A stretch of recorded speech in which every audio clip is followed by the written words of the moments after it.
Israel और Iran की जंग में अमेरिका की एंट्री हो गई है। डोनाल्ड ट्रंप ने कहा अमेरिका ने ईरान के 3 न्यूक्लियर प्लांट पर हमला किया। फोर्डो, नतांज और एस्फहान प्लांट पर अमेरिका का हमला। सभी अमेरिकी प्लेन ईरान के आसमान के बाहर, ये भी कहा गया है।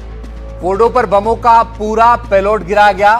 महान अमेरिकी योद्धाओं को बधाई, ये ट्रंप ने कहा है। दुनिया में कोई और सेना ये नहीं कर सकती थी। अब शांति का समय है। ईरान की सेना का बयान, अभी जंग शुरू हो गई है। तो ईरान ने ये कह दिया है कि अब जंग शुरू हो गई है।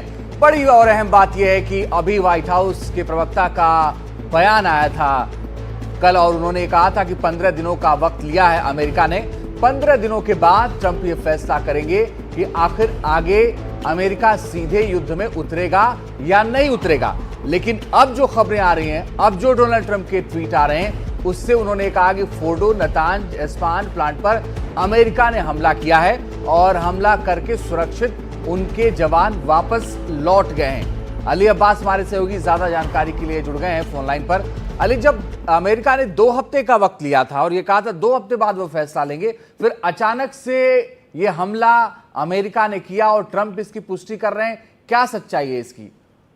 जी देखिए, इसमें सबसे बड़ी बात ये देखने को मिली कि रात में ही इजराइल की तरफ से बयान आया था और यूएस को साफ तौर पर कहा गया था कि हमारे पास 2 हफ्ते का वक्त नहीं है। अगर आप नहीं हमारे साथ छोड़ सकते हैं तो हम खुद ही डायरेक्टली अटैक करेंगे इनकी न्यूक्लियर साइट पे। ये देखते हुए कि जबकि ट्रंप ने ऑलरेडी 2 हफ्ते का टाइम दिया है, वहीं आपको बता दूं जेडी वेंस जो वाइस प्रेसिडेंट है यूएस को, उन्होंने साफ तौर पे र्यूटर्स को इंटरव्यू के दौरान उन्होंने बताया, र्यूटर्स ने रिपोर्ट की है कि वो साफ तौर पे कह रहे हैं कि हम यूएस जो है वो इस जंग में नहीं कूदना चाहता है, इजराइल उनको खींच रहा है। तो यानी उन जेडी वेंस तक का भी बयान ये तक आया था कि वो खुद दूरी बनाए। लेकिन जिस तरीके से इजराइल ने साफ तौर पे कहा कि अगर यूएस नहीं आता है इस जंग में तो हम अकेले ही इस पर लड़ेंगे, और उसी के फौरन बाद ही देखने को मिला कि ट्रंप ने एक ट्वीट करते हुए कहा है कि हमने 3 जगह पे अटैक किया है। वहीं अभी तरीके से आईजीसी जो वहाँ की फोर्स है, उन्होंने साफ तौर पर कहा है कि वॉर अब शुरू हो चुकी है। लेकिन अब देखना होगा कि कितना नुकसान अभी वहाँ पे हुआ है, क्योंकि अभी तक ये नई खबर आई कि ज्यादा नुकसान की खबर सामने ईरान से नहीं आ रही। अली, क्योंकि देखिए इस यहाँ पर बयान को भी देखना होगा। ट्रंप के एक तरफ वो ये कह रहे हैं कि अब शांति का समय आ गया है, तो वहीं दूसरी तरफ ईरान अब ये कह रहा है कि अब जो युद्ध है, अब जो जंग है वो शुरू हो गई है।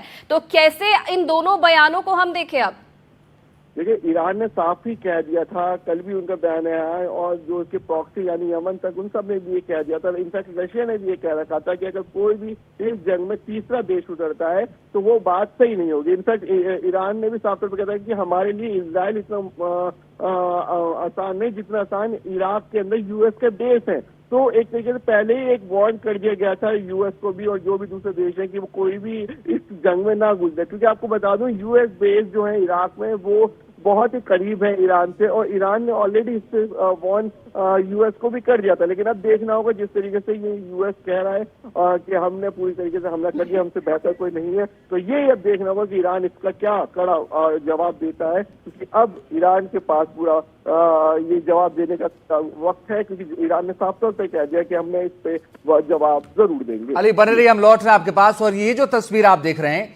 ये उस एरोप्लेन की तस्वीर देख रहे हैं जिसको B-2 बॉमर कहा जाता है, और B-2 बॉमर अमेरिका का ही है। ये है फाइटर प्लेन, और इसके बारे में खासियत ये है कि ये रडार में नहीं आता, और दावा ये किया जा रहा है कि इसी B-2 बॉमर से अमेरिका ने वहां पर जो परमाणु ठिकाने हैं वहां पर बम गिराए। अली, हमारे सहयोगी लगातार बने हुए। अली, क्या ये पहले इजराइल पहुंच गया था B-2 बॉमर, या फिर अमेरिका से पहले इजराइल पहुंचाया गया? फिर क्या रास्ता था अगर ईरान में घुस करके उनके तमाम ठिकानों पर हमला किया गया B-2 बॉम्बर से, जो कि सबसे लेटेस्ट है, सबसे बेहतर है अमेरिका के पास, जिसकी कीमत भी बहुत ज्यादा है, तो रास्ता क्या चुना गया?